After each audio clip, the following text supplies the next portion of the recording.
మరి మాటలు ఎందుకు తెలియజేస్తున్నామంటే ప్రపంచమంతటికి కూడా ఒక రాజు వచ్చి ఉన్నాడు. ఆ రాజే మేము ప్రకటిస్తున్న యేసు ప్రభు గారు. ఎందుకు ఈ రాజు లోకానికి వచ్చినాడంటే ప్రతి మనిషి కూడా పాపములోనే పుట్టి పాపములోనే మరణిస్తా ఉన్నాడు. పాపములు పుట్టి పాపలు మరణించిన మనిషికి అతని యొక్క ఆత్మ నరకంకి వెళ్ళిపోతుంది. కాబట్టి ఆ నరకాన్ని తప్పించడం కొరకు యేసు ప్రభు లోకానికి వచ్చి ఉన్నాడండి.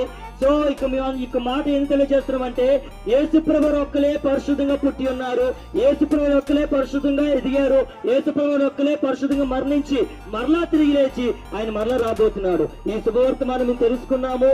దేవుని యందు ఎవరైతే విశ్వాసం నుంచి రక్షించబడతారో వారందరూ కూడా దేవుని రాజ్యానికి వెళ్తారు. అనగా మీరు అనుకుంటున్న మోక్షానికైనా లేకపోతే మేము విశ్వసిస్తున్న పరలోక రాజ్యం వెళ్ళాలన్న ఒక మార్గం యేసు ప్రభు గారే. ఆ యేసు ప్రభు గారిని అంగీకరించినట్లయితే నీ జీవితానికి దేవుడు రక్షించి నీ కుటుంబాన్ని రక్షించి నిన్ను ఆయన రాజ్యానికి వారసుగా చేయబోతున్నాడు. ఆయన మరలా రాబోతున్నాడండి. ఆ రాబోతున్నాడు కాబట్టి మేము సిద్ధపడి అనేక మంది సిద్ధపరుస్తున్నాం. దేవుడు మిమ్మల్ని మీ కుటుంబాన్ని దీవించి నడిపించును గాక.